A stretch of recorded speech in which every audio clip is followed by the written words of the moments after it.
Hello, everyone. My name is Bob Good, and I'm with Lizelle Fisher. And our topic today is on premarital.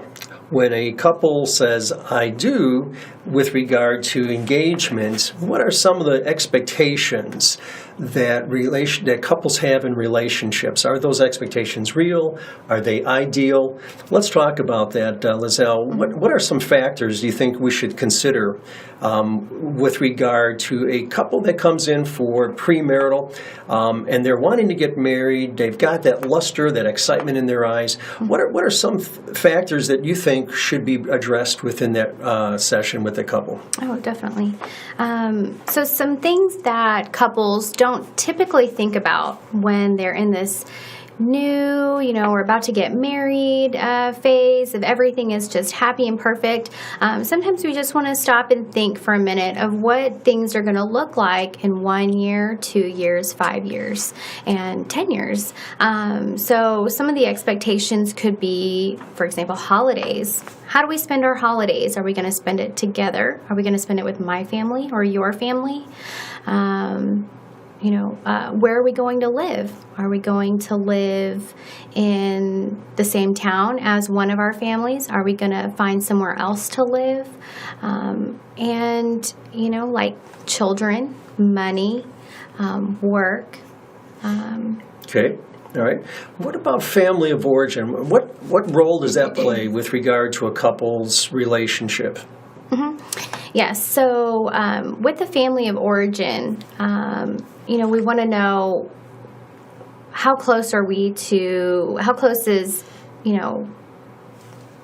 either couple to their parents, their siblings, where do they come from, their culture, the way they celebrate or experience things, all play a major part in what it is that you're going to be married into. Mm-hmm. Do you have siblings? Do you get along with your siblings? Will your siblings get along with your spouse?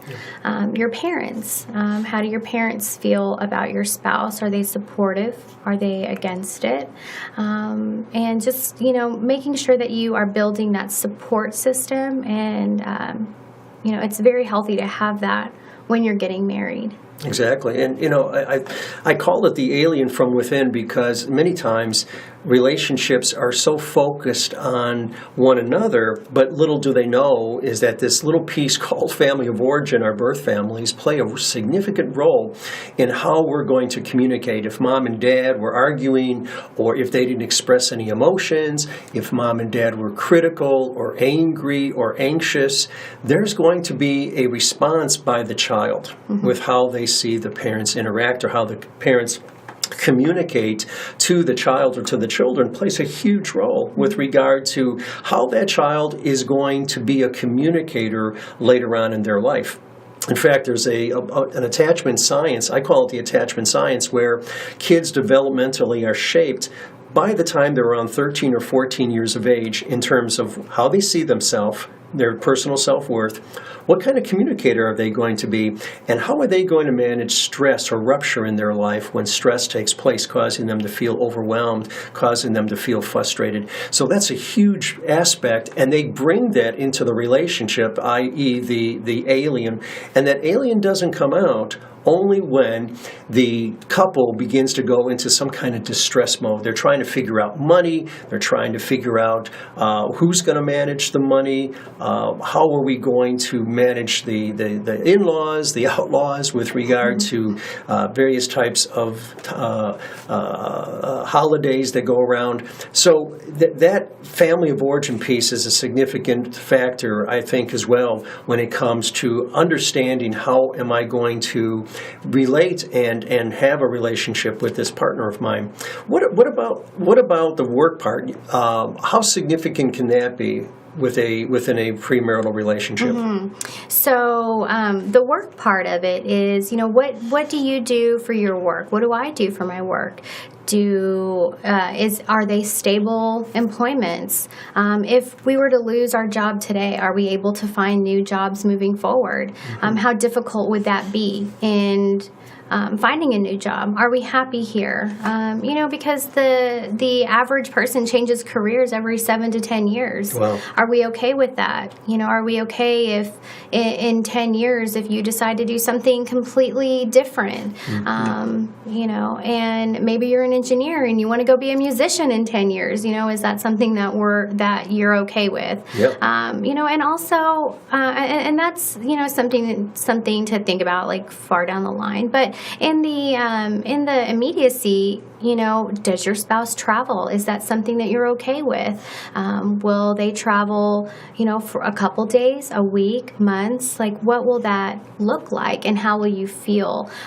Is that something that you're okay with? And I think, and I really feel that communication needs to be open about that. Yeah. If there is no traveling currently, are you okay with that being a possibility in the future? If you're not, definitely talk to your spouse about that. I would like for you to not be open to traveling, or I am okay, and if we have to move, I'm okay with that, or no, I'm not okay with that. I have a set job here and I can't move, or it's not easy for me to be replaced, to move and pick up another job anywhere else. Good. Those expectations are certainly important to talk about. And what do you think prevents couples from talking about these expectations in a relationship? Oh, not wanting to upset the other person. Oh, I don't want to talk about their job because then they're not going to think that I respect it, or then they're afraid that I'm telling them what to do. And it's not about that at all. Let's talk. It's very important to be sure you have that good, open communication with your potential spouse. Because if you're afraid of it now before you get married, it's not going to get any better after you put on the ring. Exactly. And we can sometimes have a fear dance between a couple because they are walking on eggshells, not quite sure how that other partner is going to respond if I bring up what I want to say. And again, that honesty and openness is a super important part of every relationship. The problem is that we might have a resistance to want to say what we have to say, all because of the fact that maybe we had that experience back in the day when we were a kiddo. Maybe we had an angry, anxious parent, and so we didn't want to say anything to rock the boat. And so growing up with that angry, anxious parent, we basically kept things at bay. We wanted everybody to get along. We wanted everybody to be happy. So we would smooth, we would soothe, we would comfort. And so here we are now as an adult in wanting to get married to this person, and we have those same kind of anxious feelings deep down inside of us. So how important it is for honesty and openness is. What else would you say would be a factor that would prevent us from talking about kids or money or work? I really like to talk about patterns, and it goes back to what you were saying, the family of origin. What kind of patterns did we have when we were younger? Our communication patterns, like what you were saying. Were we fearful of talking about issues with our parents? Did we avoid just to appease whoever it is? Right. And when you can identify those patterns, it's very important to identify them prior to getting married, so then you can understand what hindered the communication prior in your family, in other relationships, and you can move forward and try to work on having better communication style with your future spouse. Okay. As in, I'm nervous to talk to you about your work and about the traveling. I don't want you to feel that I'm telling you what to do, but I also don't want to not have you around for a week time. Okay, good. Yeah, or even like I support it, and because a lot of times it could mean more money. So that's definitely something you want to talk to your spouse about. Are we okay turning this down, even if it means more money, or vice versa? How about the word shame? To what extent do you think shame plays a pattern in a relationship between two people that are planning to get married? And that goes back to your family of origin. that what is it that you are comfortable being vulnerable about?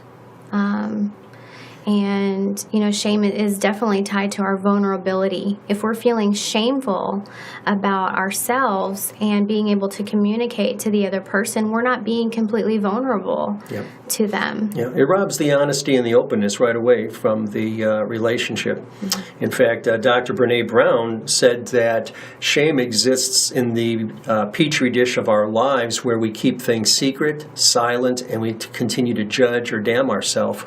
And if we don't open ourselves up to that person where we can experience compassion and understanding, shame stays there, and we're not going to really want to say anything because we don't want to rock the boat. Mm-hmm. And so shame does play a significant role in any kind of relationship, much less in a premarital relationship. Mm-hmm. Those are some of the patterns we talked about, are fear, doubt, shame, that at the core are probably the areas that we need to address with regard to being better communicators with one another. So when we talk about kids and work schedules and finances, it's probably a good thing to understand that there are some thematic or some patterns that are happening inside of us that emotionally we need to really address. Mm-hmm. Good.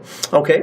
On a positive side then, what would you say to a couple to be focusing on to enhance or to improve the quality of their relationship? We talked about the negative. Now let's flip on over to the positive. What would you say to that? Yeah.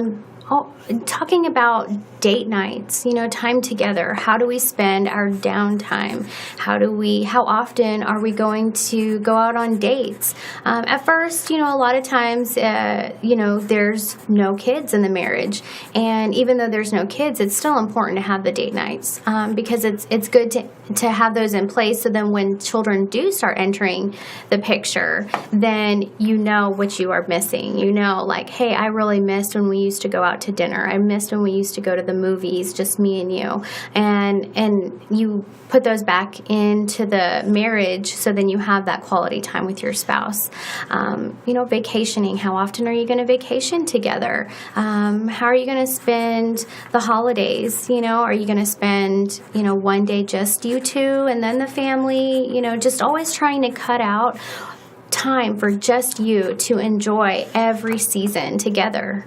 Good. Yeah. Dr. Willard Harley, in one of his books called His Needs, Her Needs, and a follow-up called Love Busters, argued that couples should be spending at least 5 to 15 hours with one another per week in order to be able to have that quality time. And sometimes I find folks that are walking in my office that maybe have about 2 hours or less. And so their love tank, so to speak, is being depleted, all because of the fact that other things are taking precedence. And so I think it would be a good thing for a couple in a premarital relationship to describe or to try to discuss with one another, what does quality time look like to them and how important of a priority is that? Good. Mm-hmm. Okay, so date nights, we're spending time on vacations and holidays. Mm-hmm. Is there anything else that a couple should be focusing on in a positive way in their relationship? Sure. I think love language is a really big one. We have our primary love language and our secondary love language. And our love language is how we receive and give love. And when we know that about our spouse, then we know how to show them love, and they know how we receive love. And that's fun and exciting, and it can be, just a real joyous time for the couple. Good. I think that's very important as well. So I think we kind of showed today that expectations or factors to consider in any kind of a premarital relationship should look at things like family of origin, topics on the subject or the subjects of money and kids, work schedules, traveling schedules, and I think it's important to look at the underlying emotions that would be hindering the relationship. That could be fear, that could be doubt, that could be shame. Some of the emotions that we talked about today are at the core that would cause these expectations and factors, perhaps to cause a stunt or stifle the relationship in some particular way. But on a positive note, we talked about that quality time with one another, date nights, vacations, holidays, how to spend those times with each other, as well as understanding each other's love languages are super, super important. And then finally, what would you say, Lizelle, to a couple who is wanting to get married? What would your advice be to them with regard to how to continue the trajectory of their relationship on an upwards level so that they don't fall back or relapse? What would you say for the couple, therefore, to try to keep the momentum going in their relationship? A lot of marital conferences, just go. It's so healthy to go to those like once a year even, just to check in. I mean, your marriage doesn't have to be in turmoil to go. It can be healthy, and it's just refreshing and just a good reminder of like, oh, hey, we are doing that, or hey, there's some other ideas to do. Date nights, vacationing together, all those things definitely fill that love tank, and it's very important to never let your spouse's love tank deplete, and just investing in that time in that relationship, because as we communicate together and make time for each other and love the other person based on each other's love language, that is what's going to help elevate the relationship forward. And then just checking in, are you okay? Am I okay? How are you doing? I haven't seen you. I haven't really talked to you all week. Just emotionally checking in and being aware of when you haven't checked in with your spouse, and just knowing when kids are involved, when kids have entered the picture, having that time to just sit down and say, hey, I have not talked to you. I have not really seen you in the last week or two. It really lets that spouse know, oh, you still care. Oh, I love you. I missed you. Just checking in is super healthy. It sure is. Even if you have to set an alarm or a calendar for it, always make time for it. Well, there you go, folks. Great ideas for the topic today on premarital. Hope this helps you all. Stay tuned for more to come. We thank you for visiting with us today. Take care.